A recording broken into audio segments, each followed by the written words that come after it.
Apiado, si soles a cada uno a sus cuentas. ¿Qué van a hacer en ese momento? No con los 100 soles, sino ¿qué harían inmediatamente?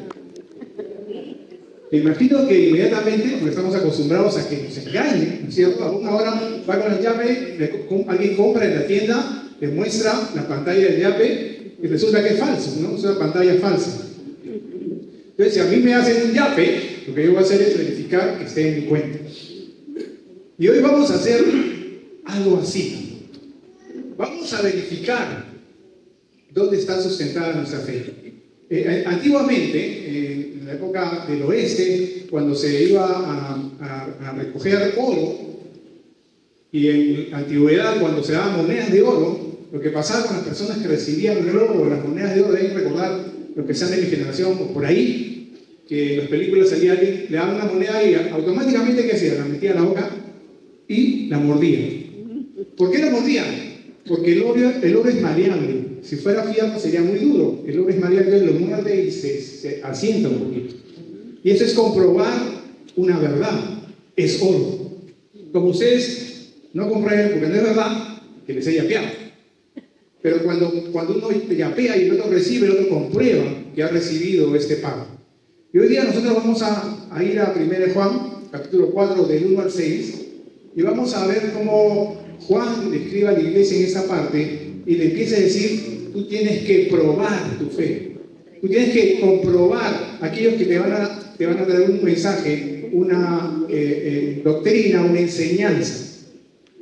Comprueba quiénes son los maestros. Lo vamos a ver ahí en 1 Juan capítulo 1 al 6. Y eso es algo que el creyente tiene que hacer.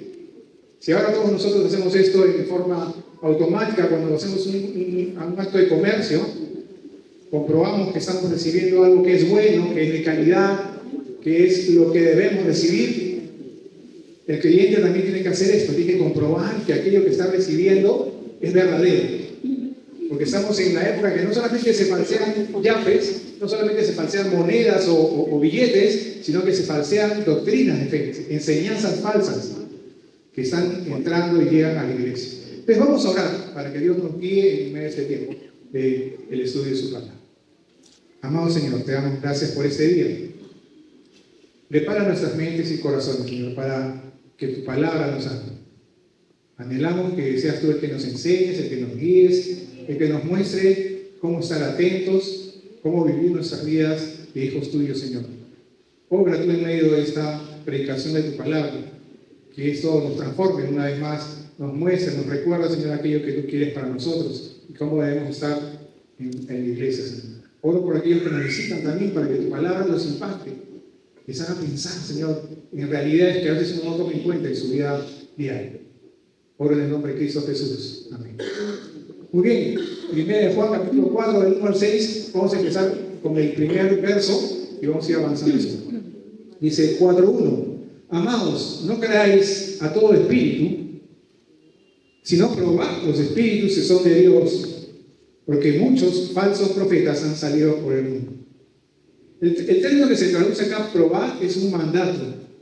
Juan le está diciendo a los hermanos de la iglesia, ustedes tienen que hacer esto. No es una opción. No es que si quieren, preocúpense por ver la doctrina, la enseñanza que están recibiendo. Les está diciendo que ustedes tienen que hacerlo continuamente. Eso va a garantizar de que su fe esté sustentada en la verdad. ¿Recuerdan ustedes los hermanos de Berea? Ese aparece en Hechos 17:11. Y ahí Lucas está diciendo que estos hermanos, cuando recibieron el mensaje, cuando recibieron la predicación, ellos se preocuparon de constatar que esto era verdad. ¿Dónde lo constataron? En la palabra de Dios, ¿no es cierto? Ellos tenían la doctrina bien establecida y ellos comprobaban, ok, está hablándome este predicador, me está diciendo esto y efectivamente, sí es cierto. Ahora, eso es un mensaje para la iglesia, tengamos en cuenta. Es un mensaje para los creyentes. Porque sabemos que los que no son creyentes no van a tener claridad sobre esas verdades. Sin embargo, nosotros como baluarte de la palabra de Dios tenemos la obligación de estar preparados para ayudarnos a ellos y nosotros preparados para defender nuestra fe, para sustentar nuestra fe en la verdad. Proverbios 6:23 dice, porque el mandamiento es lámpara y la enseñanza es luz, y camino de vida las reprensiones que te instruyen. La guía para nuestras decisiones es la palabra de Dios. Ahí es donde nosotros vamos a encontrar la verdad. Y cuando Juan está hablando aquí del espíritu, no está hablando de algo espiritual en sí, sino está hablando de la persona. ¿Okay? Dice ahí, amados, no creéis a todo espíritu, o sea, no crean a todas las personas que le van a llevar un mensaje, una doctrina. Es deber de ustedes probar ese espíritu, probar a esa persona, a ese predicador, a ese maestro, si es que lo que está transmitiendo es correcto. Esto es importante en la vida del creyente por lo siguiente. En el contexto de los hermanos de esta carta que están recibiendo, ellos estaban influenciados por los gnósticos. ¿Recordamos los gnósticos? ¿Sí? Los gnósticos decían que Jesús, y vamos a ver más adelante que eso coincide con la explicación de Juan, los gnósticos decían que Jesús había venido en espíritu solamente y que el hombre Jesús había recibido el Espíritu de Dios, había estado ese tiempo y antes de que subiera a la cruz había salido el Espíritu de Jesús Hijo y había muerto el hombre. Y eso es lo que transmitían ellos. ¿Por qué? Porque la materia, todo lo material es malo según el concepto gnóstico. Y entonces era imposible que Jesús, Dios, lleno de bondad, ingresara a lo bueno y se mezclara con lo malo. Decían ellos, no, eso no puede pasar. Si es hombre de Dios, entonces el pecado lo ha afectado. Y esto era lo que manifestaban y lo que transmitían los gnósticos. Entonces, Juan está preparando a la iglesia a mantenerse alerta con esos maestros.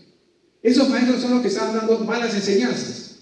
La iglesia estaba siendo contaminada por este mensaje. Y entonces Juan les dice, ustedes tienen que estar preparados y probar los mensajes que reciban de ellos. Si esto coincide con la palabra de Dios, excelente. Pruébelo. ¿Es una moneda de oro o es una moneda falsa? ¿Es algo de Dios o es algo del diablo, de Satanás, del mundo? Tienen que hacer esa prueba ustedes, porque la realidad es que hay muchos falsos profetas han salido en el mundo, dice Juan. Segundo de Timoteo 3, 16, 17, lo recordamos. Dice, toda la escritura es inspirada. ¿Qué más? Por Dios, sirve para enseñar, para redarguir, para corregir, etc. ¿Correcto? Esa es la que debe ser el sustento del creyente. Ahora, eso significa que nosotros debemos prepararnos en la palabra de Dios. Yo puedo pararme aquí y engañarlos. Puedo engañarlos. O sea, preparar una prédica y dirigirla a lo que yo piense, a lo que yo sienta, a lo que me convenga. Pero además de Juan es, ustedes, la iglesia, tienen que estar preparados. Lo ven al predicador y no es que van a estar juzgando, por favor, todas las prédicas, pero la idea es que ustedes sepan que están recibiendo buen mensaje, están recibiendo la verdad. Porque esa es la base de la salud de la iglesia. Que estemos probando, sabiendo que recibimos un buen mensaje que es concorde a la palabra de Dios. Y dice ahí Juan que esto es necesario porque hay muchos falsos profetas, muchos falsos maestros, muchos que están dedicados a desviar de la fe a la gente, muchos maestros con mensajes equivocados. Ahora, algo que tenemos nosotros muy claro, los creyentes al menos, es que el diablo está actuando en este mundo, ¿no es cierto? Es el diablo el que tiene el control de todas las cosas aquí. Por eso hay delincuencia, por eso hay asesinatos, por eso hay guerras, por eso es lo que vemos en el mundo. Y a veces la gente que no conoce a Dios pregunta, me han hecho a mí esa pregunta. Dicen, pero ¿cómo puede ser que Dios permita todo esto? Yo les respondo, esto no es culpa de Dios, es culpa de nosotros, del hombre afectado por el pecado.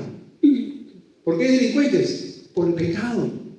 Porque alguien dejó a alguien sin cuidado y él se dedica a sobrevivir robando y se acostumbra y transmite esa cultura de lo que es adecuado robar y matar para que yo consiga lo que quiera. ¿Por qué hay corruptos? Porque la gente necesita más dinero y cree que puede hacer dinero de cualquier forma y eso es válido porque es para mi bien, para el bien de mi familia. ¿Es malo preocuparse de la familia? Por supuesto que no. Pero nosotros debemos llevarnos por lo que la palabra de Dios nos dice. que siempre va a ser bueno para cuidar a nuestra familia, para convivir con la gente, para vivir en armonía en el mundo. Sin embargo, es el pecado es el que daña. Y esto es precisamente contra lo que luchamos nosotros.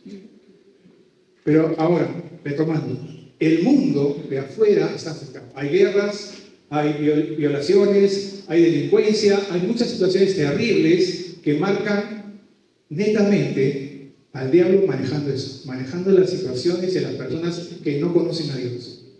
Pero, repito esto, Juan no está hablando de la situación de afuera del mundo. Este pasaje habla de situaciones que van a llegar o que han llegado, ya habían llegado en ese tiempo a la iglesia. Falsos profetas, falsos maestros, doctrinas falsas, enseñanzas inadecuadas que no estaban conforme a lo que la palabra de Dios enseña. Ahora, el mensaje a veces puede ser sutil y parecer verdad, pero ser falso. Podemos, ¿quién dice? Todos dicen, creo en Dios. ¿Está bien creer en Dios? Sí, por supuesto, es bueno creer en Dios. ¿Crees en Jesús? Sí, creo en Jesús. ¿Crees que Jesús es Dios? Sí, creo que Jesús es Dios. Y en ese momento, todo eso se decía dentro de la iglesia, pero había una parte que omitían y que era la media verdad. Yo no creo que Jesús es hombre. Yo creo que Jesús es Dios. Y que viene en espíritu, no estoy diciéndolo yo, estoy transmitiendo lo que decían los gnósticos. Yo creo que Jesús es Dios, pero que no vino físicamente aquí a la tierra. Y vamos a ver después cómo Juan le da a ese punto un sustento. Ahora, la forma en que nosotros debemos responder a esto es con la palabra de Dios. Conocer la palabra de Dios, distinguir lo que es falso, poder de esa forma también ayudar a los hermanos a que tengan una doctrina sana, pero lo más importante en la vida del creyente, que es el propósito de vida, es llevar el mensaje de salvación. ¿Y qué mensaje de salvación podemos llevar nosotros si es que no sabemos la verdad? Pues nuestra verdad está sesgada. Colosenses 2:8 dice: mirad que nadie os engañe por medio de filosofías huecas y sutilezas, según las tradiciones de los hombres, conforme a los rudimentos del mundo y no según Cristo. Y Pablo le dice a Timoteo: lo que has oído de mí ante muchos testigos, esto encarga a hombres fieles que sean idóneos para enseñar también a otros. La palabra de Dios es la que nos va a guiar a tener esta seguridad, a saber que nuestra fe es verdadera y que no está contaminada con ninguna otra. Versos 2 y 3. ¿Quién es el centro de esta verdad? Y esto es lo que vamos a descubrir acá.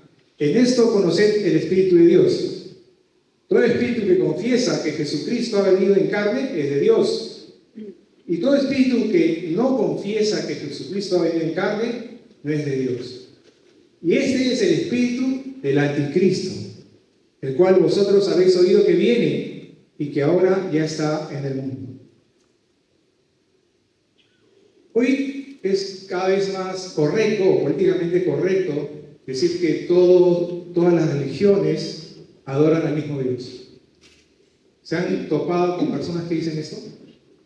Hay personas que cuando tú dices, yo sí creo en Dios y creo que todos de alguna manera llegamos a Dios y buscamos agradar a Dios. Y eso es lo que hoy prima. Una forma en que todos tenemos al mismo Dios, pero lo grave y terrible es que no es el mismo Dios. Jesús dijo: el que a vosotros oye, a mí me oye. Y el que a vosotros desecha, a mí me desecha. Y el que me desecha a mí, desecha al que me envió. En Lucas 10:16. Y por supuesto dijo: yo soy el camino, la verdad y la vida. Yo soy el camino, la verdad y la vida. Nada viene al Padre sino por mí. Esa es la verdad de Dios. Entonces, cuando nosotros escuchemos que alguien quiere transmitir una verdad diferente, en la que Jesús no es Dios, en la que Jesús no es el único medio de salvación, sino que podemos tener una imagen que interceda por nosotros o un hombre que interceda por nosotros, debemos preocuparnos. El tema aquí es: ¿cuál es mi concepto de Cristo? el centro de la fe cristiana. Si nosotros tenemos claro qué creemos de Cristo, nos puede mover de nuestro centro de fe y nosotros podemos ser llevados a la mala doctrina, a la mala enseñanza, y empezar a sustentarnos simplemente en nuestros actos y voluntades. ¿Qué ejemplos tenemos nosotros de esta fe cambiada? La vamos a ver fuera de la iglesia, pero son iglesias también creadas, ¿no? Los testigos de Jehová, por ejemplo, ¿saben lo que creen de Jesús? Jesús no es Dios, Jesús es el arcángel Miguel. Los mormones, que son tan conocidos, que tienen templos grandes y mucha gente predicando en las calles, igual que los testigos de Jehová, tocan las puertas, ¿no es cierto? Y comparten con su fe. Y conversábamos hace unos minutos con el pastor Ramiro y el pastor Álvaro Ferro, con otros hermanos, y decían, vino un testigo de Jehová y quiso compartir con él, y dijo, yo creo en Jesús y predico en Jesús. Y la persona que lo vino a visitar de los testigos de Jehová, nosotros también creemos en Jesús. El problema no es creer en Jesús. El problema es qué crees de Jesús. ¿Qué significa Jesús para ti? Entonces, si solamente es el arcángel Miguel y no es Dios, no cumple el propósito de limpiarme mis pecados, porque sería otro hombre más. Y en el caso de los mormones, ellos piensan solamente que es un espíritu de Dios, que no vino a la tierra a vivir aquí, a sufrir aquí, a pasar las pruebas ante el pecado y a poder presentarse limpio del pecado en la cruz por nuestros pecados. Los masones son otro ejemplo, ya no de religión, pero de filosofías que enfrentamos. Y los creyentes vamos a escuchar también estas filosofías humanitarias, donde se habla de la bondad, de las buenas acciones, de la buena moral. Y es cierto que nosotros vamos a poder ver familias buenas, bien establecidas, sin problemas, en muchas religiones o posturas filosóficas. Pero si Jesús solamente es un Jesús ético, si Jesús solamente es un ejemplo lejano en el que, sí, mira, qué tan bueno es Jesús, tú puedes ser tan bueno como Él, y depende de ti el ser tan bueno. Y tú no necesitas de Jesús nada más que para que sea tu ejemplo, pero no para que sea tu Salvador. Como creyentes nosotros debemos rechazar eso automáticamente. Porque nada de lo que hagamos nosotros nos reconcilia con Dios. Nada de lo que nosotros hagamos hace posible que resolvamos el tema de pecado en nuestra vida. Y no es porque seamos buenos, porque nos comportemos bien, que vamos a reconciliarnos con Dios. Es cierto, si una vez que tú tienes una relación con Jesús, tu vida cambia y tú te empiezas a comportar de forma buena. Pero no es que tú seas bueno, es que Dios está transformando y te da una nueva forma de ver, una nueva perspectiva de vida. Y tú empiezas a actuar de acuerdo a sus mandatos. Pero, ¿qué tenemos todos nosotros los creyentes? Que no tienen los que no son creyentes. El Espíritu Santo. Exacto. O sea, yo estoy siendo mejor, he dejado algún pecado, he cambiado mi vida, porque reconocí a Jesús, qué lindo eres, lloré un día en medio de una prédica, porque ahora leo la Biblia, por eso soy creyente, por eso puedo cambiar. Y no digo que la Biblia no me cambie, indudablemente, pero yo necesito el Espíritu Santo. Amén. Porque si yo no tengo el Espíritu Santo, yo no soy creyente. Soy una persona que hace actos morales, que se esfuerza por hacer cosas buenas, que trata de no hacer el mal, y posiblemente logre muchas cosas de esas, pero eso no me hace salvo, eso no me hace cristiano. Eso solamente me hace alguien que está luchando para mantenerse en una situación de bueno. La palabra nos enseña que los creyentes son pecadores, que éramos enemigos de Dios, que vivíamos nuestras vidas como nos placía y que no nos dolía, ni nos habíamos enterado. Pero es cuando el Señor nos da esa convicción de pecado, cuando nos arrepentimos ante Él, cuando Él pone el Espíritu Santo en nosotros, pues de ahí empieza todo el cambio. Y esa es la base del cambio en la vida del creyente. ¿Quién es el centro de nuestra fe? El centro de la fe es Jesús. Y tener claridad sobre qué significa Jesús. ¿Qué cosa es Jesús y qué no es Jesús? Nos venden ahora también un Jesús universal, ¿no? ¿Han escuchado? La Iglesia Católica a veces transmite esto, otras religiones transmiten esto, un Jesús que ha muerto por todos. No necesitas hacer nada, es cierto, hasta cierto punto, pero es una media verdad. ¿Necesitamos hacer algo para salvarnos? No, Jesús ya murió en la cruz por mí, correcto. Pero Dios es el que elige a las personas para ser salvas. Él hace su obra de salvación. Él pone el Espíritu Santo en nosotros. Ese es el momento en que nuestra vida cambia y pasamos del futuro del infierno al futuro con el Señor Jesús. Puede ser también el Jesús de la prosperidad. ¿Han escuchado la prosperidad? Joel Osteen, Kenneth Copeland, hay muchos predicadores que predican ese Jesús. Y si algún día alguien viene aquí y predica un evangelio de la prosperidad, bueno, tengan la seguridad de que no vaya al púlpito, porque nos preocupamos porque sea buena y sana doctrina siempre la que se predica aquí.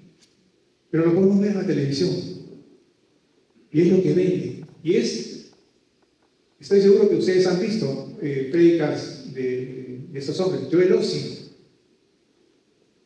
Esto es un cuartito para Joel Osteen. La iglesia de Joel Osteen tiene 10.000 miembros. 10.000 miembros. Y él sale y levanta la Biblia y no abre más la Biblia. Y después habla sobre la capacidad que tenemos de solucionar las cosas, que tenemos que ser positivos, que podemos declarar. Pero no habla de Jesús. Y si habla de Jesús, habla de ese Jesús que te va a dar todo lo que tú pidas. Entrégale tu vida a Jesús. Porque cuando tú seas creyente, Él te va a dar prosperidad. Todo va a ser bueno en tu vida. Nada te va a faltar. Y ese no es el Jesús que enseña la Biblia. Entonces, todo esto son muestras de cómo la falsedad, las enseñanzas malas, llegan a la iglesia. Lo vemos en otras iglesias, y no lo vemos aquí. Pero eso no quiere decir que nosotros no estemos atentos y preparados para poder enfrentar esto. Porque esto depende de nuestra vida espiritual. Esto depende de la continuidad de nuestra vida espiritual. Esto depende que podamos llevar un mensaje de salvación o convertirnos en falsos profetas. Si nosotros empezamos a copiar o a recibir estas malas enseñanzas, aceptarlas en nuestra vida devocional, nuestra vida de vivir para Dios va a cambiar, porque ya no va a ser esa en la que reconocemos a Jesús como el hombre de Dios que murió en la cruz por nosotros, sino como alguien al que podemos seguir, pero mañana podrá aparecer otro mejor. Mañana podrá aparecer alguien que nos dé mejores ejemplos. Y no tiene que estar dentro de la fe cristiana, porque lo que estaremos buscando es siempre ejemplos y más ejemplos simplemente. Verso 4. Hijitos, vosotros sois de Dios y los habéis vencido, porque mayor es el que está en vosotros que el que está en el mundo. Ellos son del mundo, por eso hablan del mundo y el mundo los oye. Nosotros somos de Dios. El que conoce a Dios nos oye, el que no es de Dios no nos oye. En esto conocemos el espíritu de verdad y el espíritu de error. Hay una marca cristiana, y esa la he dicho hace unos minutos, es el Espíritu Santo. El Espíritu Santo es una marca indeleble, como los plumones indelebles. Es una marca que no te vas a borrar. Si tú eres creyente, tú tienes la marca del Espíritu Santo. Nadie la ve, pero es evidente en tu vida, fuera de la vista de los ojos, es evidente en tus actos, es evidente en cómo te comportas. El Espíritu Santo de Dios. El Espíritu Santo es el que nos va a guiar, el que nos va a llamar la atención, el que nos va a corregir, el que nos va a guiar en medio de la lectura de la palabra de Dios para poder entenderla, nos va a dar sabiduría. Y esto es un aspecto sobrenatural de Dios, ¿no? Dios ha puesto el Espíritu en nosotros para que seamos guiados por Él. De Él brota un nuevo amor en nuestra forma de ver las cosas. Y es mayor que el que está en el mundo. Todos esos pasajes nos están enseñando que hay dos vertientes en el mundo. Una es la del Espíritu de Dios y otra es el espíritu de mentira o del diablo. El creyente debe mantenerse en ese Espíritu de Dios, lo que implica guiarse por la palabra de Dios, lo que implica desechar toda falsa doctrina, lo que implica que me prepare, que estudie la palabra de Dios para poder contrarrestar aquello, porque lo peor que puede haber es un creyente que no conoce la Biblia, que no le gusta estudiar la Biblia, que no hace sus estudios diarios o su meditación diaria y que no busca ayuda cuando no entiende algo, porque no es que podamos entender todas las cosas a veces por el contexto del texto, por la propia cultura de ese momento, pero si nosotros tenemos esa hambre de aprender la palabra de Dios, vamos a poder defender nuestra posición de estar en las cosas de Dios. Y el otro es el espíritu del mal, del mundo, que es el que domina todo lo malo. 1 Corintios 2, 12 al 6, les pido que vayan por ahí, por favor. Y vamos a ver qué es lo que hemos recibido de Dios. Dice, y nosotros no hemos recibido el espíritu del mundo, sino el espíritu que proviene de Dios. ¿Para qué? Para que sepamos lo que Dios nos ha concedido. Lo cual también hablamos, no con palabras enseñadas por sabiduría humana, sino con las que enseña el Espíritu, acomodando lo espiritual a lo espiritual. Pero el hombre natural no percibe las cosas que son del Espíritu de Dios, porque para él son locura y no las puede entender, porque se han de discernir espiritualmente. En cambio, el espiritual juzga todas las cosas, pero él no es juzgado de nadie. Porque ¿quién conoció la mente del Señor? ¿Quién le instruirá? A nosotros tenemos la mente de Cristo. El creyente, al tener el Espíritu de Dios, el Espíritu Santo, comparte el mismo sentir de Cristo. En algún momento hemos hablado de todos los ejemplos que nos da Dios para vivir, todos los ejemplos que Jesucristo hizo aquí para enseñarnos cómo vivir la vida cristiana, cómo rechazar el pecado, cómo acercarnos a Dios en oración, a su Padre se acercaba en oración. Y esto es lo que el Espíritu nos va a llevar a transformar nuestra mente y a poder enfrentar este mundo que nos va a dar muchas cosas apetecibles, muchas doctrinas convenientes, pero que no son conforme a la palabra de Dios. En este mundo entonces tenemos dos posiciones: la del transformado por el Espíritu Santo, consciente de su pecado, consciente de la necesidad de Jesús para ser salvado, y la del otro lado, que piensa que está bien con Dios, que es bueno y que no conoce a Jesús como su Salvador. ¿Dónde estamos nosotros? Si somos creyentes, debemos preocuparnos porque nuestra vida se muestre como un hijo de Dios, que está sustentado en la verdad, que está sustentado en la palabra de Dios y que actúe en consecuencia con eso. Dice el pasaje que en eso conocemos el espíritu de verdad y el espíritu de error. En las acciones, en cómo responde la gente a la verdad de la palabra de Dios, es como nosotros sabemos si está guiado por el espíritu de Dios o el espíritu de error del diablo. Los falsos maestros van a hacer eso, dirigirnos hacia el lugar equivocado, hacia lo que el mundo promueve. Y eso es lo común. Pero nosotros debemos rechazar ese mensaje, rechazar esas ideas equivocadas y buscar sustentarnos en la palabra de Dios.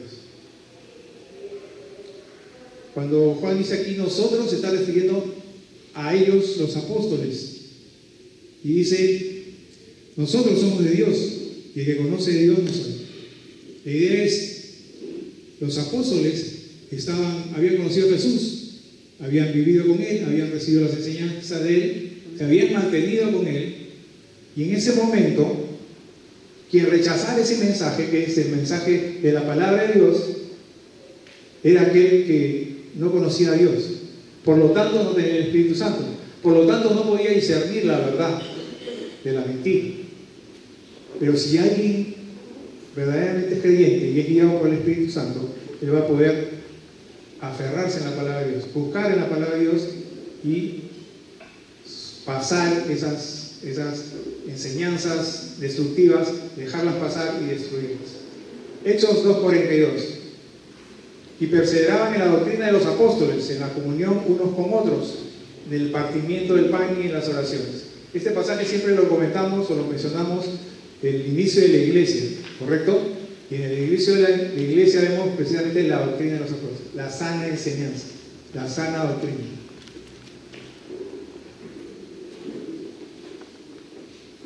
¿Espíritu de verdad o espíritu de error? ¿Estamos permitiendo en nuestras vidas que las malas enseñanzas se integren? ¿O somos creyentes que están preocupados por aprender la palabra de Dios, por aplicarla, por supuesto, y que eso nos prepare para cualquier mala doctrina? A veces pensamos que las doctrinas falsas son las terribles, ¿no? Que nos puedan llevar a una apostasía total, a un alejamiento de Dios total, donde nos dediquemos a la mala vida en la que estuvimos antes. Pero debemos tener cuidado porque las malas doctrinas entran subrepticiamente a la iglesia, entran a pequeñas gotas. Y por eso es importante que nosotros sepamos la palabra de Dios, estudiemos la palabra de Dios, nos dejemos guiar por el Espíritu Santo. Y si tú no crees en Jesús como tu Salvador, yo te invito a que tú conozcas a Jesús en la Biblia. Es excelente cuando podemos ver un montón de cosas en internet, nos da muchas cosas buenas, ¿correcto? Muchas prédicas buenas se pueden ver en el internet. Pero hay una sola verdad: si tú no conoces tu palabra, siempre vas a ser llevado por el concepto, por la idea o por la interpretación de un tercero. Pero si tú conoces la palabra de Dios, tú vas a poder confrontarte con eso y decir, ok, sí es bueno. Muy buenos ejemplos y está conforme a la palabra de Dios. Preocupémonos de buscar en la palabra dirección y sujetémonos a ella. Y aquel que no es creyente, busque la palabra de Dios, la verdad. No se deje llevar por lo que alguien le dice. Si está confundido con muchas religiones que ven en el mundo o filosofías, busque en la Biblia la verdad. Y confronte la Biblia con las cosas que puede haber alrededor. Confronte las verdades de la palabra de Dios con la arqueología. Confronte la palabra de Dios con las situaciones que se han ido dando en el mundo. Confronte la existencia de Jesús con libros que hablan, seculares, que hablan de Jesús. La fe del creyente no es una fe ciega.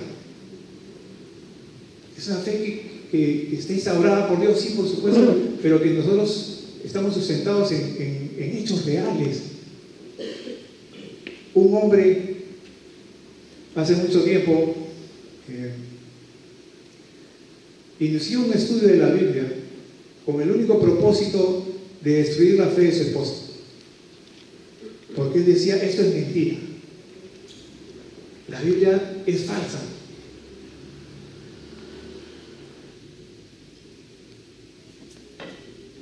La Biblia son puros cuentos.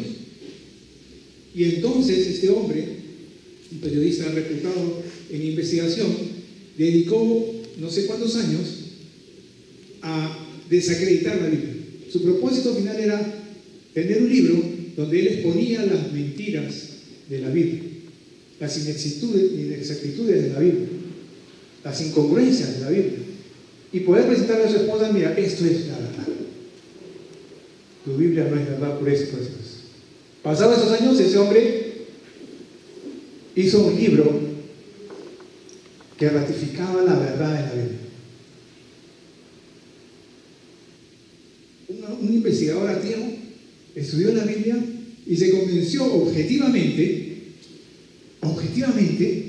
con ciencia, con hechos históricos, con arqueología, se convenció de que era la verdad. Entonces yo te animo, si tú no eres creyente, derrota la Biblia. Y cuando la hayas derrotado, te pido que te acerques a mí y me enseñes que la has derrotado. Probablemente pueda gozarme y alegrarme que tú conozcas al Dios de la Biblia como nosotros. Y nosotros, hermanos, hoy día salgamos con esa idea. No de destruir la Biblia, sino que la Biblia sea lo que nos sustenta, lo que nos levanta, lo que nos permite rechazar lo malo, no solamente en el pecado, en las cosas exteriores, sino aún en medio de las malas enseñanzas, podamos decir, eso está mal. Podamos corregir para el bien del otro. Porque hay muchas personas que están en el mundo creyendo que son cristianas y se van a ir al infierno. Y nosotros tenemos esa gran responsabilidad de cuidar nuestras vidas, pero también cuidar las vidas de aquellos que no conocen la palabra de Dios. Acompáñame a ver. Amado Padre, te damos gracias. Gracias por tu palabra, Señor, siempre bendita, siempre retadora. Guíanos, Señor, para poder mantenernos en la fe con un pleno conocimiento de tu palabra, que nada nos mueva de ella, no porque nos pongamos cercos, sino porque tu palabra nos haya demostrado la verdad cada momento. Que Jesús sea, Señor, nuestra roca y nuestra fortaleza y nuestra seguridad, Señor, para poder compartir con otros. Y oro también por aquellos que no te conocen, Padre amado, para que tu palabra los transforme, les haga ver la verdad y ellos puedan disfrutar, Señor, de conocerte como lo hacemos nosotros. Oramos en el nombre de Cristo Jesús.